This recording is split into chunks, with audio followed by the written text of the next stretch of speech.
Il y a des moments qui changent une vie à jamais. Pour Amélie, ce moment arrive le soir de ses 28 ans, quand sa belle-mère lève son verre pour porter un toast humiliant devant tous les invités. Fille d'une concierge courageuse, Amélie a tout sacrifié pour réussir et épouser Édouard Beaumont. Mais derrière le luxe se cache une famille toxique qui la méprise pour ses origines modestes. Pendant 3 ans, elle a enduré les humiliations en silence. Ce soir-là, tout bascule. 3 mots prononcés par sa mère vont faire s'effondrer le château de cartes des Beaumont. Une histoire de dignité, de courage et de renaissance. Bienvenue dans l'histoire d'Amélie. Cette histoire est une œuvre de fiction. Tous les personnages et événements sont imaginaires. Amélie avait 28 ans ce soir-là, assise dans ce restaurant étoilé, entourée de gens en costume sur mesure et robes de créateur, avec un sourire figé sur son visage qui commençait à lui faire mal aux joues. Les lustres en cristal projetaient une lumière dorée sur les nappes immaculées. Les verres de champagne brillaient comme des diamants liquides. Et tout le monde riait de ces rires polis qui ne montaient jamais vraiment jusqu'aux yeux. C'était sa fête d'anniversaire, celle qu'Édouard avait insisté pour organiser, et pourtant elle se sentait comme une étrangère dans sa propre vie. Mais son histoire ne commençait pas ici, dans ce luxe froid et calculé. Elle commençait dans une petite loge d'immeuble du 16e arrondissement, là où les murs sentaient l'eau de Javel et où le carrelage était toujours impeccablement propre malgré son âge. Sa mère était concierge. Pas femme de ménage, pas technicienne de surface comme on disait maintenant pour adoucir la réalité. Non, concierge. Elle nettoyait les escaliers en marbre, sortait les poubelles des résidents, acceptait leurs colis avec un sourire, même quand ils la traitaient comme si elle était invisible. Et elle élevait Amélie seule depuis que son père les avait abandonnés quand la petite avait 3 ans, partie un matin sans laisser autre chose qu'un mot griffonné et des factures impayées. Amélie se souvenait des mains de sa mère. Toujours rouges, abîmées par les produits d'entretien qu'elle utilisait sans gants parce que les gants coûtaient cher et qu'il y avait toujours quelque chose de plus important à acheter. Les cahiers d'Amélie, ses livres, ses vêtements pour l'école. Les journées de sa mère commençaient à 6 heures du matin et ne finissaient jamais vraiment. Après sa journée dans l'immeuble, elle enchaînait avec un 2e emploi, nettoyant des bureaux jusqu'à 20 heures. Elles dînaient ensemble vers 21 heures, et parfois Amélie voyait sa mère s'endormir sur sa chaise, la fourchette encore à la main, tellement elle était épuisée. Mais jamais, jamais Amélie ne l'avait entendue se plaindre. « Amélie, ma chérie », lui disait-elle en caressant ses cheveux, pendant que la petite faisait ses devoirs sur la table de la loge. La pauvreté n'est pas une honte. La seule honte, c'est de ne pas se battre. Et Amélie s'était battue. Elle était première de sa classe, pas parce qu'elle était plus intelligente que les autres, mais parce qu'elle n'avait pas le choix. Chaque note était pour sa mère, pour justifier ses sacrifices, pour lui prouver que tout ce qu'elle endurait avait un sens. Elle dévorait les livres de la bibliothèque municipale comme si sa vie en dépendait. Peut-être que c'était le cas. Elle rêvait d'une vie meilleure, pas par honte de leurs origines, mais parce qu'elle voulait qu'un jour sa mère puisse enfin se reposer. Les résidents de l'immeuble les regardaient différemment selon leur nature. Certains ne les voyaient même pas, passant devant elles comme si elles étaient du mobilier. D'autres étaient condescendants, laissant des pourboires ridicules à Noël avec un air de grande générosité.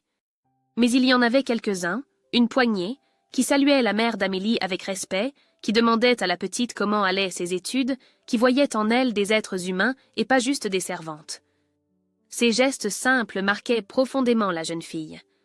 Le flash d'un téléphone portable ramena brutalement Amélie au présent. Édouard était debout à côté d'elle, son iPhone pointé vers sa mère qui venait de se lever, le verre de champagne à la main. Catherine Beaumont, sa belle-mère, souriait de ce sourire glacial qui ne montait jamais jusqu'à ses yeux gris acier. Elle portait une robe Chanel marine, ses cheveux blonds impeccablement coiffés, ses ongles manucurés tenant délicatement le cristal. Elle attendait que le silence se fasse autour de la table, savourant déjà son moment. « Je voudrais porter un toast », dit-elle de sa voix claire et posée, celle qu'on apprenait dans les bonnes écoles. Tout le monde se tut. Le cœur d'Amélie battait plus vite. Elle connaissait ce regard. À Amélie, pour ses 28 ans. Catherine marqua une pause. Son sourire s'élargit imperceptiblement. À la fille du concierge qui a réussi à épouser quelqu'un de la haute société. Le silence qui suivit fut assourdissant. Édouard rit derrière son téléphone, un rire nerveux et complice qui transperça Amélie comme une lame. Il rit tellement qu'il manqua de renverser son propre verre. Autour de la table, les réactions furent variées. Certains invités baissèrent les yeux, gênés, d'autres esquissèrent des sourires embarrassés. Philippe, le beau-père d'Amélie, resta impassible derrière son verre de vin. Diane, sa belle-sœur, la regarda avec une expression horrifiée. Mais Amélie, étrangement, ne baissa plus les yeux. Quelque chose en elle avait changé. Elle regarda sa mère, assise 2 chaises plus loin, dans sa plus belle robe achetée spécialement pour cette soirée. Et dans les yeux de cette femme fatiguée qui avait accepté tant d'humiliations en silence pendant des années, Amélie vit quelque chose de nouveau. Elle vit une lionne qui venait de décider qu'elle en avait assez. 5 ans plus tôt, Amélie avait 23 ans, et la vie était tout autre chose. Une succession de journées épuisantes où elle jonglait entre ses cours à l'école de commerce et son travail de serveuse dans un café branché du Marais. L'un de ces endroits où les étudiants aisés venaient travailler sur leur MacBook en sirotant des cappuccinos à 7 €. Elle était boursière, ce qui signifiait qu'elle avait obtenu sa place grâce à ses notes exceptionnelles et non grâce au carnet d'adresses de ses parents. Et cette différence se ressentait dans chaque interaction avec ses camarades de classe qui parlèrent de leurs vacances aux Maldives pendant qu'elle calculait si elle pouvait se permettre un sandwich ou si elle devait se contenter d'un café pour le déjeuner. C'était un soir de novembre, l'un de ces soirs parisiens où la pluie transforme les rues en miroirs et où les gens se précipitent à l'intérieur en secouant leurs parapluies, que Édouard était entré dans le café pour la première fois. Il avait 26 ans, grand et élégant dans son manteau en laine noire qui sentait l'argent et la qualité, avec ce sourire facile des gens qui n'ont jamais vraiment eu à se battre pour quoi que ce soit. Il venait régulièrement après ce premier soir, s'installait toujours à la même table près de la fenêtre, commandait un café allongé et travaillait sur son ordinateur pendant des heures, levant parfois les yeux pour observer Amélie qui circulait entre les tables avec son plateau. Leur première conversation avait été anodine, des échanges polis sur la météo et la qualité du café, mais peu à peu quelque chose s'était construit entre eux, une complicité qui naissait de regards partagés et de sourires esquissés. Édouard semblait fasciné par elle d'une manière qu'Amélie ne comprenait pas tout à fait. Il lui posait des questions sur ses études, sur ses projets, sur ses rêves, et il écoutait vraiment ses réponses au lieu de simplement attendre son tour de parler comme tant d'autres le faisaient. Elle le trouvait charmant, attentionné, différent des garçons arrogants de son école qui la regardèrent de haut quand ils apprenaient qu'elle était boursière. « Tu es tellement courageuse », lui avait-il dit un soir après avoir appris qu'elle travaillait 30 heures par semaine, tout en maintenant une moyenne de 18 sur 20, et elle avait ri, gênée, parce que personne ne lui avait jamais dit qu'elle était courageuse, seulement qu'elle était travailleuse ou obstinée. « Tellement différente des filles superficielles que je connais », avait-il ajouté. Et sur le moment ces mots lui avaient semblé être un compliment, elle n'avait pas encore compris qu'ils contenaient déjà le germe de ce qui viendrait plus tard, cette façon qu'il avait de la mettre dans une catégorie à part, différente, autre. Leur relation avait évolué naturellement, des cafés après son service aux promenades le long de la Seine le dimanche après-midi, et Édouard découvrait peu à peu la réalité de sa vie. Le petit appartement qu'elle partageait avec sa mère, les fins de mois difficiles, les sacrifices quotidiens. Le jour où elle lui avait présenté sa mère, Amélie avait été nerveuse d'une manière qu'elle n'avait jamais connue. Elles avaient nettoyé l'appartement pendant des heures, sa mère avait mis sa plus belle robe, celle qu'elle gardait pour les grandes occasions, et quand Édouard était arrivé avec un bouquet de fleurs et son sourire chaleureux, Amélie avait vu dans les yeux de sa mère un mélange de fierté et d'inquiétude qu'elle n'avait pas su déchiffrer sur le moment. Mais il y avait eu des signes, de petits drapeaux rouges qu'Amélie avait choisi d'ignorer, parce qu'elle était amoureuse et que l'amour rend aveugle aux détails qui dérangent.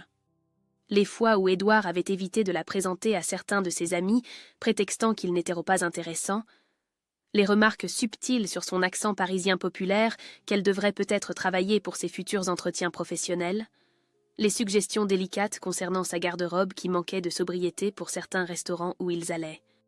À chaque fois, il riait après avoir dit ces choses, comme si c'était une blague, comme si ce n'était pas grave, et Amélie ravalait sa fierté en se disant qu'il voulait juste l'aider à réussir.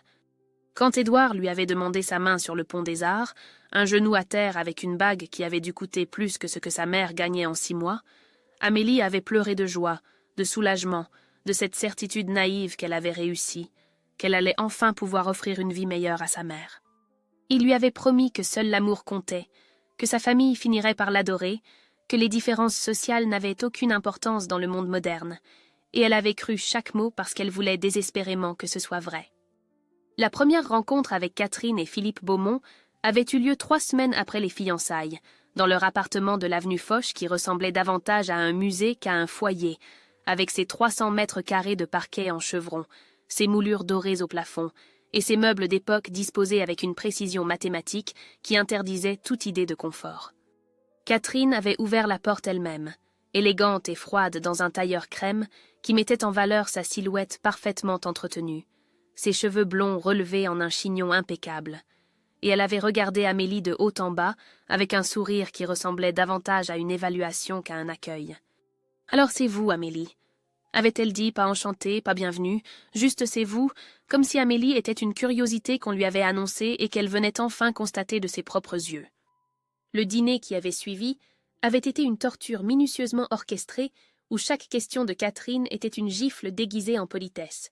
Elle voulait savoir où travaillait la mère d'Amélie, si elle travaillait toujours dans cet immeuble, comment c'était exactement, et quand Amélie avait répondu avec la dignité que sa mère lui avait apprise, Catherine avait souri de ce sourire qui ne montait jamais jusqu'à ses yeux, en murmurant que c'était admirable, vraiment admirable, sur un ton qui suggérait exactement le contraire. Philippe, le père d'Édouard, s'était retranché derrière son journal financier et ses conversations sur la bourse, hochant la tête poliment quand on s'adressait à lui, mais ne manifestant aucun intérêt réel pour Amélie, comme si elle était un élément de décor temporaire qu'il n'avait pas besoin de remarquer. Seule Diane, la sœur cadette d'Édouard, avait montré quelque chose qui ressemblait à de la sympathie. Elle observait Amélie avec une curiosité qui semblait dénuée de malice, et plus tard, dans la soirée, quand elle s'était retrouvée seule dans la cuisine, pendant qu'Amélie aidait à débarrasser malgré les protestations de Catherine, Diane s'était approchée et avait murmuré tout bas, assez bas pour que personne d'autre n'entende « Ne laisse pas maman te déstabiliser, elle fait ça à tout le... » Monde, c'est sa façon de tester les gens. Ces mots avaient été le premier signe d'une alliance possible dans cet univers hostile, et dans les semaines qui avaient suivi, Diane avait commencé à envoyer des messages discrets à Amélie, de courts textos qui la prévenaient des pièges à venir, qui lui expliquaient les codes non dits de la famille Beaumont, qui créaient entre elles une complicité secrète qui aidait Amélie à naviguer dans ces eaux troubles. Les préparatifs du mariage étaient devenus un champ de bataille feutré, où Catherine imposait chaque décision avec une autorité qui ne souffrait aucune discussion. Elle avait choisi le traiteur, un ami de longue date qui facturait des prix astronomiques, le lieu, un château en Normandie que possédait la famille depuis 3 générations, et même la robe d'Amélie, l'accompagnant chez un créateur prestigieux où elle avait orienté tous les choix avec des commentaires apparemment bienveillants qui étaient en réalité des ordres déguisés. La mère d'Amélie assistait à ces réunions de préparation, toujours discrète, toujours digne, le dos droit malgré les regards condescendants et les remarques à peine voilées, et Amélie voyait dans ses yeux cette inquiétude grandissante qu'elle ne parvenait plus à cacher complètement. Un après-midi, Amélie était arrivée plus tôt que prévu chez les Beaumont pour une énième réunion de préparation, et elle avait surpris une conversation entre Catherine et l'une de ses amies dans le salon. Elle ne l'avait pas entendue entrer, et Catherine disait de sa voix claire et assurée « Cette fille n'est qu'une arriviste, ma chère. Elle a bien joué son jeu, mais Édouard se lassera. Il se lasse toujours quand la nouveauté s'estompe. » Et son amie avait ri, un rire cristallin qui résonnait, encore dans les oreilles d'Amélie des heures plus tard. Elle n'avait rien dit à Édouard de cette conversation. Elle avait gardé cette blessure pour elle-même comme elle gardait tant d'autres choses, et quand elle lui avait fait part de son malaise général avec sa mère, il l'avait prise dans ses bras en lui assurant que Catherine était simplement protectrice, qu'elle finirait par s'habituer, que tout irait bien une fois qu'elles apprendraient à se connaître. Diane continuait ses messages de soutien, partageant ses propres frustrations avec la famille, confiant à Amélie qu'elle aussi cachait des choses à ses parents, qu'elle aussi vivait sous le poids de leurs attentes écrasantes, et peu à peu une véritable amitié naissait entre les deux femmes, une alliance contre la tyrannie douce mais implacable de Catherine Beaumont. Les premiers mois de mariage s'étaient déroulés dans l'appartement qu'Édouard avait acheté avec l'aide financière substantielle de ses parents, un 4 pièces lumineux dans le 15e arrondissement qui aurait dû représenter un nouveau départ, mais qui ressemblait de plus en plus à une cage dorée où Amélie se sentait observée et jugée en permanence. Elle avait commencé sa carrière dans une entreprise de communication réputée, déterminée à prouver sa valeur par son travail acharné et son talent, et les premiers succès n'avaient dû pas tarder. Ses campagnes étaient créatives et efficaces, ses supérieurs la remarquaient, mais quand elle rentrait le soir pour partager ses victoires avec Édouard, il hochait distraitement la tête en murmurant que c'était bien sans lever les yeux de son téléphone. Les dîners du dimanche chez les Beaumont étaient redevenus un rituel incontournable, une obligation familiale qu'Édouard défendait avec une ferveur qui contrastait étrangement avec son indifférence pour les aspirations professionnelles de sa femme.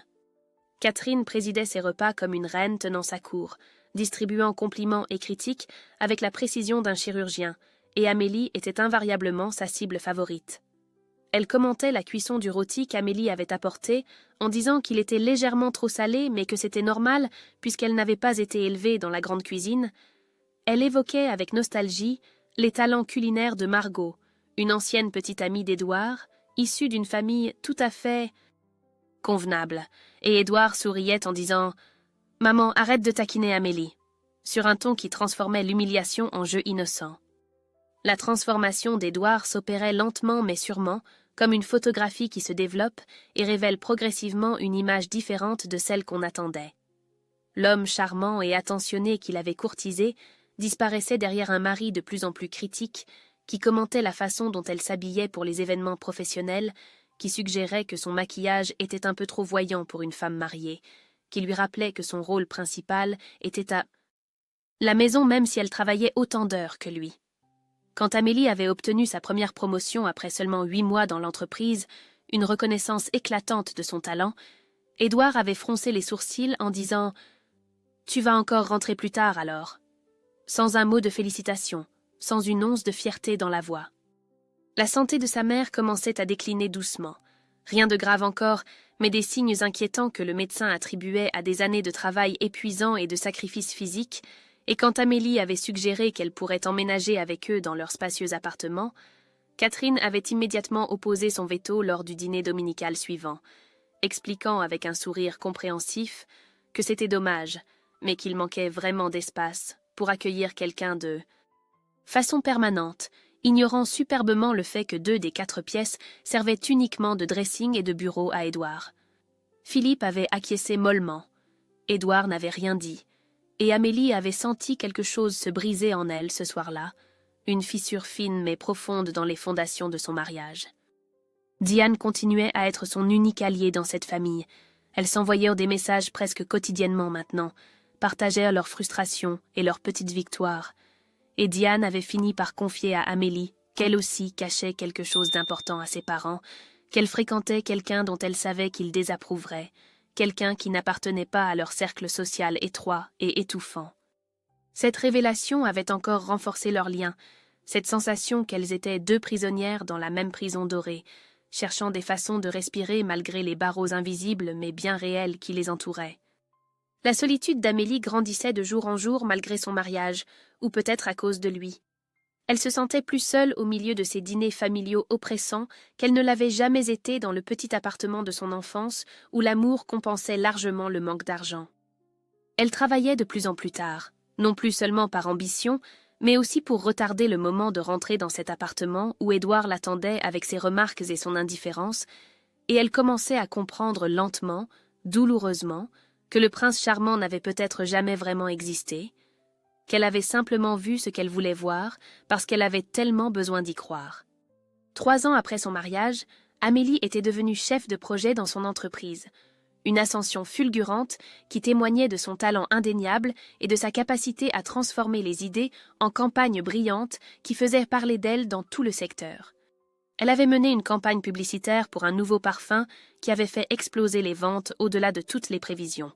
Et le PDG lui-même l'avait convoquée dans son bureau un mardi matin pour la féliciter personnellement, ses yeux pétillants de cette satisfaction qu'ont les hommes d'affaires quand ils réalisent qu'ils ont déniché une pépite. C'est dans ce contexte qu'elle avait rencontré Thomas, le nouveau directeur créatif qui venait d'être embauché, un homme de 32 ans au regard bienveillant et au sourire sincère qui semblait appartenir à un autre univers que celui des Beaumont. Thomas était différent de tous les hommes qu'Amélie côtoyait dans ce milieu, où l'arrogance et la condescendance étaient souvent considérées comme des signes de réussite. Il écoutait vraiment quand elle parlait, posait des questions pertinentes sur ses idées au lieu de les interrompre pour imposer les siennes, et il la traitait en égal dans toutes leurs interactions professionnelles. Leur première réunion de travail avait révélé une complicité naturelle, une façon similaire d'aborder les problèmes créatifs, et peu à peu, ils avaient commencé à déjeuner ensemble de temps en temps, partageant non seulement des idées professionnelles, mais aussi des fragments de leur vie personnelle. Thomas venait d'un milieu modeste lui aussi, fils d'un mécanicien et d'une institutrice de province. Il avait dû se battre pour chaque opportunité, et il comprenait intimement cette sensation d'être constamment jugé sur ses origines plutôt que sur ses compétences.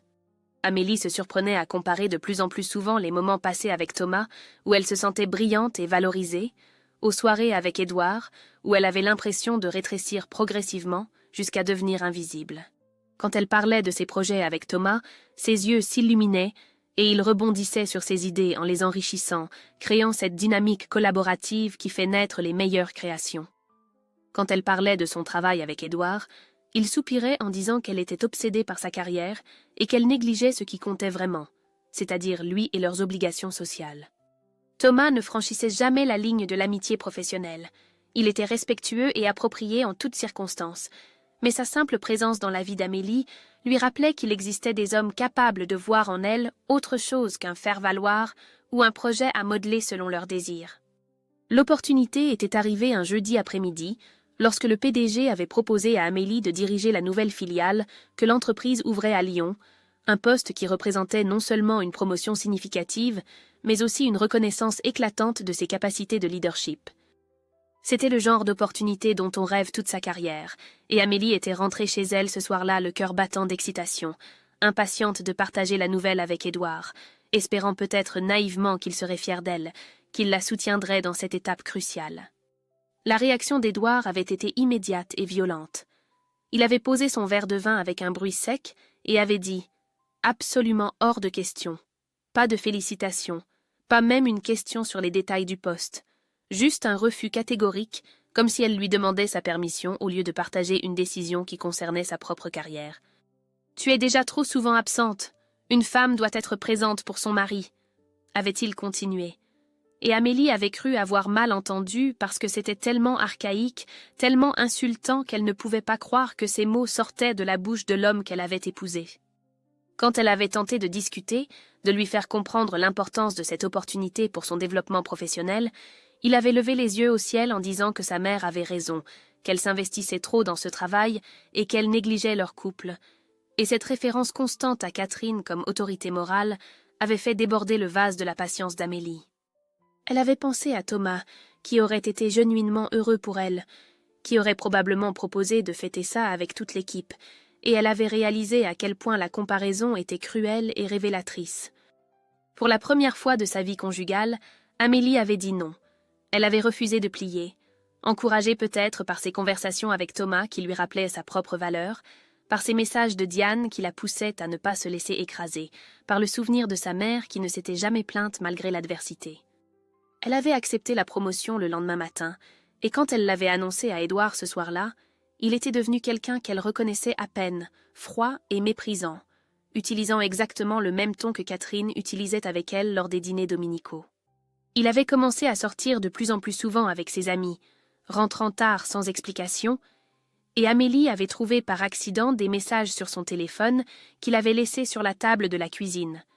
Des messages échangés avec une certaine Chloé qui contenaient des sous-entendus qui ne laissaient aucun doute sur la nature de leur relation. Le diagnostic était tombé un mardi matin de mars, brutal et définitif comme un coup près, quand le médecin avait prononcé le mot « cancer » avec cette délicatesse professionnelle qui n'atténuait en rien le choc des syllabes. La mère d'Amélie avait un cancer du sein, à un stade qui nécessitait une intervention chirurgicale rapide suivie de chimiothérapie, et Amélie s'était sentie vaciller dans ce cabinet médical, aux murs blancs trop blancs, où chaque affiche colorée sur les traitements ressemblait à une moquerie cruelle. Sa mère avait gardé son calme habituel, cette dignité qu'elle n'abandonnait jamais même face à l'adversité la plus terrifiante. Mais Amélie avait vu dans ses yeux cette peur qu'elle essayait de dissimuler pour ne pas inquiéter sa fille, et ce renversement des rôles où c'était maintenant à Amélie de la protéger, lui avait brisé le cœur. Les semaines qui avaient suivi avaient été un tourbillon épuisant, où Amélie jonglait entre son nouveau poste exigeant, les rendez-vous médicaux interminables et une vie conjugale qui se désintégrait à une vitesse alarmante. Édouard montrait une indifférence qui confinait à la cruauté. Il refusait systématiquement de l'accompagner au rendez-vous à l'hôpital, sous prétexte qu'il avait des réunions importantes. Il soupirait quand elle mentionnait l'état de sa mère, et un soir où Amélie pleurait silencieusement dans la cuisine après une journée particulièrement difficile, il avait lâché avec une désinvolture stupéfiante « Ce n'est pas vraiment ma famille, de toute façon », une phrase qui avait détruit quelque chose de fondamental et d'irréparable en Amélie. Catherine avait évidemment son opinion sur la situation, exprimée lors d'un dîner dominical, où Amélie était venue seule parce qu'elle n'avait pas pu se résoudre à laisser sa mère seule à l'hôpital plus longtemps. Elle avait suggéré avec son sourire compréhensif habituel qu'Amélie devrait peut-être prendre un congé de son nouveau poste pour s'occuper convenablement de sa mère, sous-entendant qu'une fille de concierge devait naturellement tout sacrifier pour ses obligations filiales, tandis que sa carrière n'était qu'un caprice qu'elle pouvait abandonner sans conséquence. Amélie n'avait pas répondu. Elle avait simplement souri poliment en serrant si fort sa fourchette que ses jointures étaient devenues blanches, et elle était partie plus tôt que prévu en inventant un malaise qui n'était pas si loin de la vérité. Thomas avait appris la situation par hasard, remarquant qu'Amélie semblait épuisée et préoccupée lors d'une réunion, et quand elle avait fini par lui confier ce qui se passait, il avait proposé immédiatement son aide de la manière la plus respectueuse et la plus humaine possible. Des ajustements d'horaire pour qu'elle puisse être présente aux chimiothérapies, un soutien professionnel pour ne pas la surcharger pendant cette période difficile, et surtout une oreille attentive qui écoutait, vraiment sans juger ni minimiser sa douleur. Il n'y avait rien de romantique dans son aide, juste cette humanité fondamentale qu'Édouard semblait avoir complètement perdue, ou peut-être n'avait jamais vraiment possédée. Diane avait été la seule Beaumont à montrer de la compassion réelle. Elle était venue visiter la mère d'Amélie à l'hôpital plusieurs fois, apportant des livres et des magazines, parlant avec elle de tout et de rien pour la distraire de la maladie, et ses gestes simples touchaient Amélie plus profondément que tous les discours du monde. C'est lors d'une de ces visites, alors qu'elle prenait un café dans la cafétéria de l'hôpital, que Diane avait finalement confirmé ce qu'Amélie savait déjà dans son cœur. « Chloé n'est pas qu'une amie, Amélie. Je suis désolée, mais tu mérites de savoir la vérité. Édouard la voit régulièrement depuis des mois. » Les preuves s'accumulaient maintenant qu'Amélie savait où chercher, des reçus de restaurants qu'ils n'avaient jamais fréquentés ensemble, des parfums inconnus sur ses chemises, des appels tardifs qu'ils prenaient dans une autre pièce, et étrangement, elle se sentait presque soulagée parce que cette trahison confirmait que le problème n'avait jamais été elle, qu'elle n'était pas folle ou trop exigeante comme Édouard le suggérait constamment. Un soir à l'hôpital, alors que sa mère dormait paisiblement après une séance de chimiothérapie particulièrement éprouvante, celle-ci s'était réveillée brièvement et avait pris la main d'Amélie en murmurant « Ma chérie, tu mérites tellement mieux que cet homme et cette famille. Ne reste pas par fierté ou pour leur prouver quelque chose. Tu ne leur dois rien. » Amélie avait pleuré cette nuit-là, libérant des années de frustration et d'humiliation, et le lendemain, elle avait pris rendez-vous avec un avocat spécialisé dans les divorces. Le restaurant était l'un de ces établissements étoilés où chaque détail respirait le luxe calculé. Des nappes en lin immaculé aux couverts en argent massif, alignées avec une précision militaire, et Édouard avait insisté pour organiser cette fête d'anniversaire, malgré les protestations d'Amélie qui aurait préféré quelque chose de plus intime. Elle savait que cette soirée n'était qu'une façade supplémentaire, une mise en scène destinée à maintenir les apparences devant leurs amis et la famille, alors que leur mariage n'était plus qu'une coquille vide remplie de non-dits et de ressentiments accumulés. Catherine présidait la table avec son élégance habituelle, Philippe feuilletait distraitement le menu en évitant soigneusement tout contact visuel prolongé, et Diane lançait à Amélie des regards nerveux qui trahissaient son anxiété croissante à mesure que la soirée avançait. Thomas était présent également, invité en tant que collègue et ami, et sa présence discrète mais rassurante dans ce tableau hostile apportait à Amélie un réconfort dont elle avait désespérément besoin. Chloé n'était évidemment pas là, mais son ombre planait sur la soirée comme un fantôme que tout le monde feignait de ne pas voir. Et Amélie avait surpris plusieurs fois le regard d'Édouard fixé sur son téléphone, avec cette expression que prenaient les gens qui espéraient secrètement être ailleurs. La mère d'Amélie était assise 2 chaises plus loin, dans sa plus belle robe achetée spécialement pour l'occasion, malgré la fatigue qui marquait son visage amaigri par les traitements. et elle observait la scène avec cette lucidité tranquille de ceux qui ont traversé trop d'épreuves pour se laisser impressionner par le faste superficiel. Le moment était arrivé après le plat principal, quand Catherine s'était levée lentement en prenant son verre de champagne avec cette théâtralité calculée qu'elle maîtrisait à la perfection. Elle avait attendu que le silence se fasse naturellement autour de la table, savourant visiblement l'attention générale, et son sourire était celui d'un prédateur qui s'apprête à fondre sur une proie sans défense. Édouard avait immédiatement sorti son téléphone pour filmer, ce geste devenu automatique de sa génération qui documentait chaque instant sans jamais vraiment le vivre. Et Amélie avait senti son estomac se nouer en reconnaissant dans les yeux de sa belle-mère cette lueur particulière qui précédait toujours ses attaques les plus vicieuses. « Je voudrais porter un toast », avait dit Catherine de sa voix claire et posée, qui portait sans effort dans toute la salle, et les conversations s'étaient tues instantanément, parce que Catherine Beaumont commandait l'attention comme d'autres respiraient, naturellement et sans effort apparent. À Amélie pour ses 28 ans. Elle avait marqué une pause théâtrale, son sourire s'élargissant imperceptiblement tandis qu'elle promenait son regard autour de la table pour s'assurer que tout le monde écoutait. À la fille du concierge qui a réussi à épouser quelqu'un de la haute société. Le silence qui avait suivi ces mots avait été si dense qu'on aurait pu le couper au couteau. Un silence chargé de malaise et de stupeur où même les serveurs s'étaient figés dans leurs mouvements. Édouard riait derrière son téléphone, un rire nerveux et complice qui résonnait obscènement dans ce silence. Il riait tellement qu'il avait failli renverser son propre verre de champagne. Et ce rire à lui seul résumait tout ce que leur mariage était devenu, toute la lâcheté et la trahison condensées en quelques secondes de vidéo qu'il continuerait probablement à filmer sans réaliser ce qui allait suivre. Les invités réagissaient diversement, certains baissant les yeux vers leurs assiettes dans un embarras visible, d'autres esquissant des sourires gênés qui ne savaient pas quelle expression adopter, et Thomas la regardait avec une expression horrifiée qui témoignait de son incrédulité face à tant de cruauté gratuite. Mais Amélie ne baissait plus les yeux comme elle l'aurait fait autrefois. Quelque chose en elle avait définitivement changé au cours de ces derniers mois de bataille et d'humiliation, et elle regardait maintenant sa mère avec un calme étrange, presque serein. La mère d'Amélie s'était levée lentement, posant sa serviette sur la table avec une dignité qui contrastait violemment avec l'arrogance de Catherine, et dans ses yeux fatigués par la maladie brillait une détermination que même le cancer n'avait pas réussi à éteindre. Elle avait regardé Catherine directement, sans ciller, sans baisser le regard, et quand elle avait parlé, sa voix était calme, mais chaque mot frappait comme un coup de marteau. Je lui ai tout appris. 3 mots. 3 mots simples qui avaient suffi à changer l'atmosphère de toute la salle, et Catherine était devenue livide, son teint habituellement parfait prenant cette pâleur cireuse des gens qui viennent de recevoir un coup inattendu en plein visage. Elle avait ouvert la bouche pour répliquer, mais aucun son n'en était sorti, et pour la première fois depuis qu'Amélie la connaissait, Catherine Beaumont semblait avoir perdu le contrôle de la situation, cette maîtrise absolue qu'elle exerçait sur chaque interaction sociale, comme d'autres respiraient. La mère d'Amélie n'avait pas fini. Elle était restée debout, droite malgré la fatigue visible dans ses traits, et elle avait continué d'une voix qui ne tremblait pas. La dignité, le travail, l'honneur, contrairement à vous, Madame Beaumont, qui n'avez rien transmis à votre fils, sinon la lâcheté. Le choc dans l'assemblée était palpable.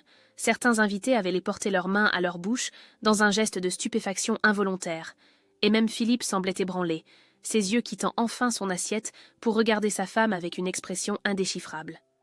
Édouard avait arrêté de filmer, son téléphone pendant maintenant mollement dans sa main, la bouche ouverte comme un poisson hors de l'eau qui cherche désespérément de l'oxygène. C'est alors que Diane s'était levée à son tour, la voix tremblante mais déterminée, et elle avait ajouté en regardant sa mère droit dans les yeux « Elle a raison. Et tu le sais parfaitement, maman. Tu as passé des années à détruire tout ce qui ne correspondait pas à ton image parfaite. » Cette double trahison, celle de la mère d'Amélie qui osait lui tenir tête, et celle de sa propre fille qui la désavouait publiquement, avait achevé de faire vaciller l'autorité de Catherine, et Amélie avait profité de ce moment de confusion générale pour se lever calmement, prendre la main de sa mère dans la sienne, et déclarer d'une voix claire qui ne laissait place à aucune discussion « Merci pour cette soirée mémorable, Catherine. Ce sera effectivement la dernière que nous passons ensemble. Je pense que nous avons tous compris que cette famille et moi n'avons plus rien à nous dire. » Elle était sortie du restaurant sans se retourner, sa mère à son bras, et Diane les rejoignant sur le trottoir quelques secondes plus tard, laissant derrière elle un Édouard pétrifié et une Catherine qui tentait désespérément de reprendre contenance devant des invités médusés.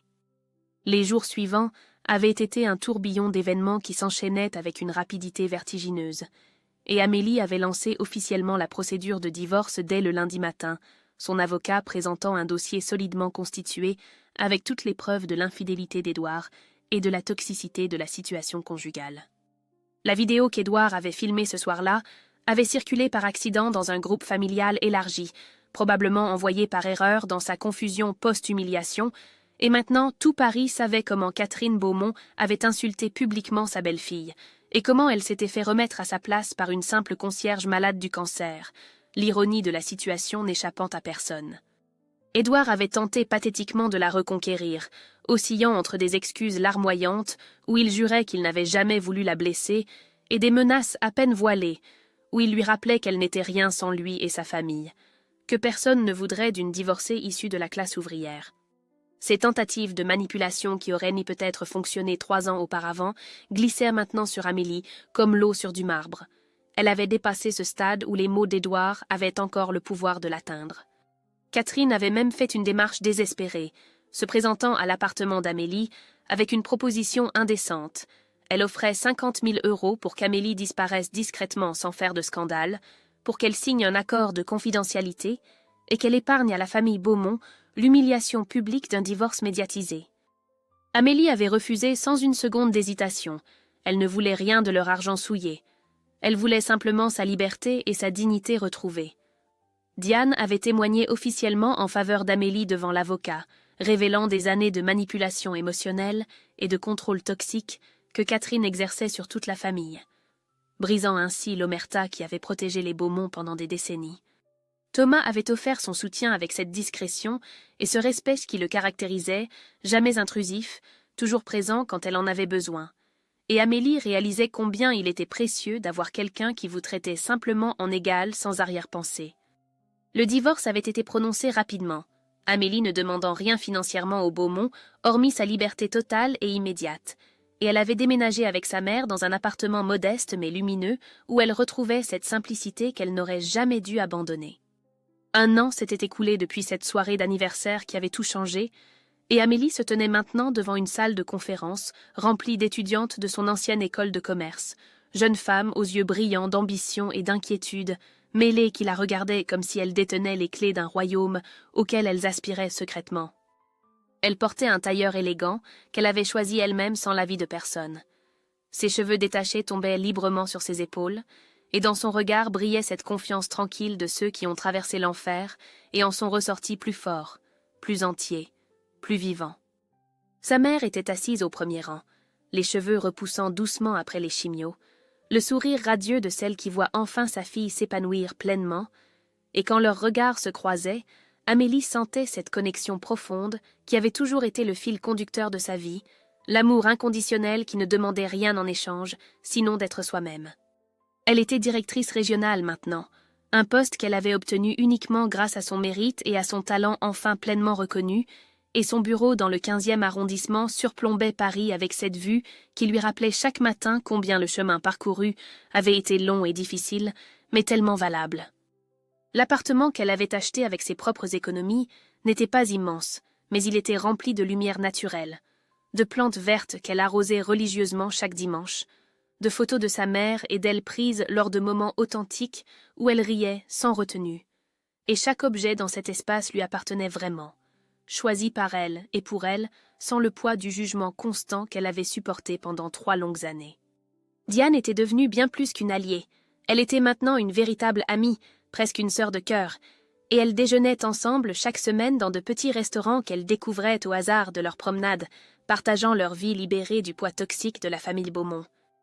Diane avait finalement trouvé le courage de présenter sa compagne à Philippe, qui, étonnamment, avait réagi avec une ouverture d'esprit que personne n'attendait de lui. Et Catherine se retrouvait isolée dans son appartement de l'avenue Foch, son autorité effondrée et son empire social fissuré par les ragots qui circulaient encore sur cette fameuse soirée d'anniversaire devenue légendaire dans leur cercle.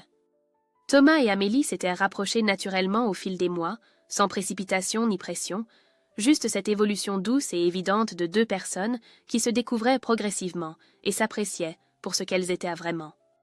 Leur café après le travail s'était transformé en dîner le week-end, leurs conversations professionnelles avaient laissé place à des échanges plus intimes sur leurs rêves et leurs peurs.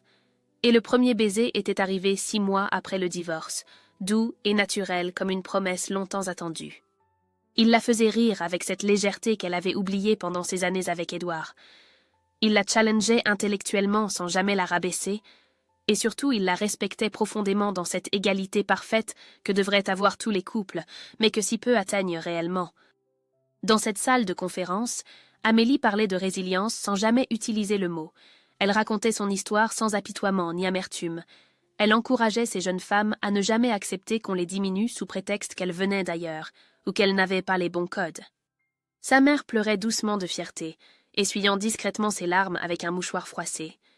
Et Amélie réalisait que tout ce qu'elle avait construit, elle le devait à cette femme extraordinaire qui lui avait appris que la dignité ne se négocie jamais. L'épilogue était arrivé par hasard 3 semaines plus tôt, quand Amélie avait croisé Édouard dans une rue du Marais, et elle avait à peine reconnu cet homme qui avait vieilli prématurément, les épaules voûtées et le regard fuyant de ceux qui portent le poids de leurs erreurs. Il avait tenté une approche maladroite, des excuses tardives qui sonnaient creux et pathétiques, mais Amélie l'avait regardé avec une compassion détachée, sans haine mais sans le moindre regret, et elle lui avait dit simplement « Je te souhaite sincèrement de trouver ton chemin, Édouard.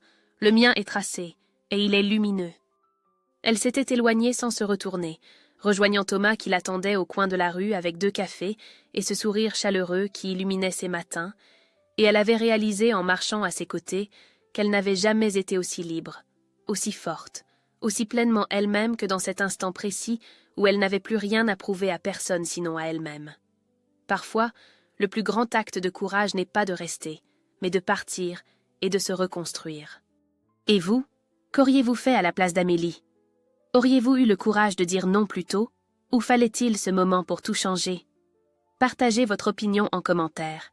Merci d'avoir écouté l'histoire d'Amélie.